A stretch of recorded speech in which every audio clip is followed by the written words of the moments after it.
व्यासपीठ का धर्म है सत्य भाषण, और अगर सत्य भाषण पे भी अगर किसी को तकलीफ होगी तो होगा, क्योंकि महाराज कहीं गड़बड़ हो जाएगा। मैंने कहा हो जाएगा तो हो जाएगा, हमें क्या करना महाराज, हमें परवाह नहीं।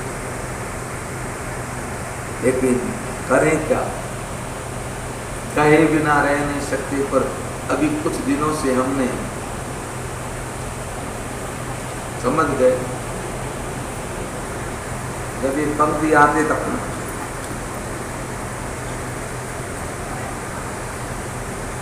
वह धनी सोचने योग्य हैं, जिसे अतिथि और भगवान शिव का कार्य प्रिय है।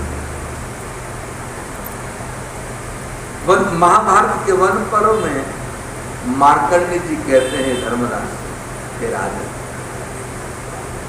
जो व्यक्ति धनी होकर अपना धन का उपयोग सत्कर्म में नहीं करता, दूसरे जन्म में वो अति दरिद्र होता है और उदर पूर्ति के लिए विभिन्न प्रकार के पाप करता है और तीसरे जन्म में नरकगामी होता है।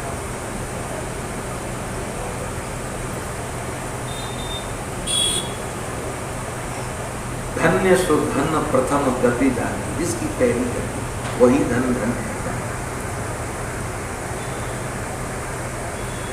धन दान करने से शुद्ध होता है, ये जान। अब करें न करें उनकी मर्जी है। हमको जो लिखा है, जो कहा है, जो हमारे शास्त्र पुराण संतों ने कहा, उसी को हम बात करते हैं।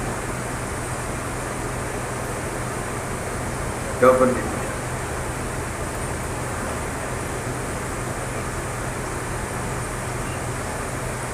और शूद्र सोचने योग्य, जो ज्ञान को पाके ब्राह्मण का अपमान करे।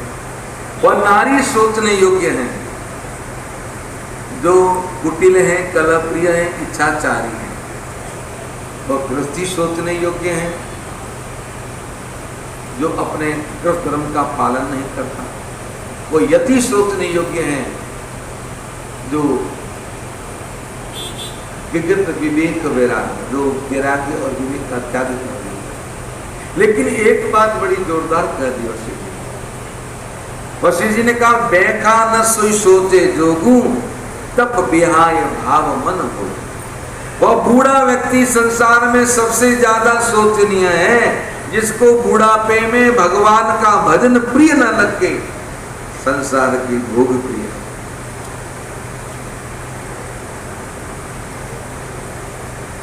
मैं कई युवाओं को बैठे देखता हूं कथा में, वो जहां कहीं मौका मिलता वो बच्चे आ जाते हैं कथा सुनने, और महाराज जी बड़े भाव से, तन्मयता से कथा सुनते हैं। प्रसंग के अनुरूप उनके मन के भाव होते हैं। मैं कई बार देखता हूं बच्चों और कई बार उन बूढ़ों को भी देखता हूं, जो घर से धक्के मार के आए हुए होते हैं।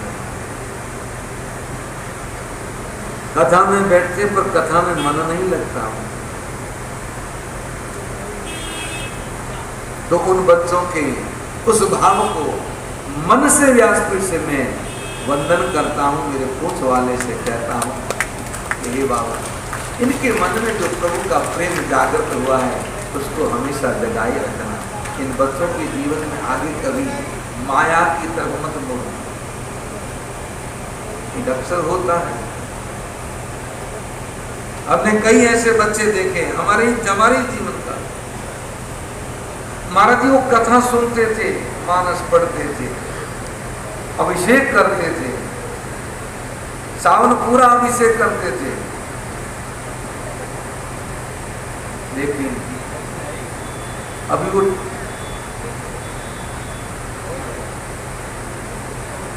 उन्हें कथा प्रिय नहीं लगती, अब उन्हें अभिषेक प्रिय नहीं लगते, अभी उनको क्लब अच्छे लगते हैं, नाइट पार्टी अच्छी लगती है। तब सोचता हूँ, हमारे ठाकुर जी क्या तेरी माया है।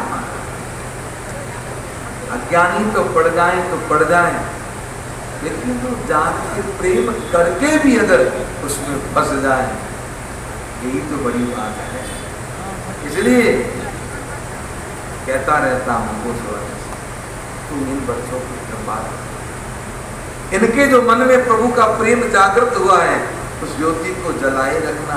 ऐसा नहीं कि आगे जाके ये इतने विषय अनुरक्त हो जाएं कि तुझे भूल ही जाए।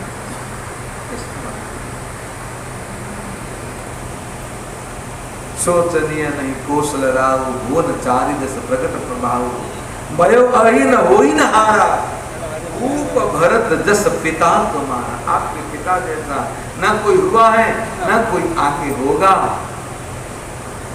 और न कोई है अभी। इसलिए सोच का त्याग करो और पिताजी से राज्य देते हैं, वही पुत्र राज्य का अधिकारी होता है। तुम अवधि के सिंहासन को स्वीकार। मंत्रियों ने समर्थन दिया, कौशल्या मां ने अनुमोदन किया। अब भरत जी को राज्य का कहा कि आप सिंहासन स्वीकार करो, आपको प्रधानमंत्री की पद सीट मिले तो लोगे के रोगे, जोर से बोली है, तैयार बैठे हैं।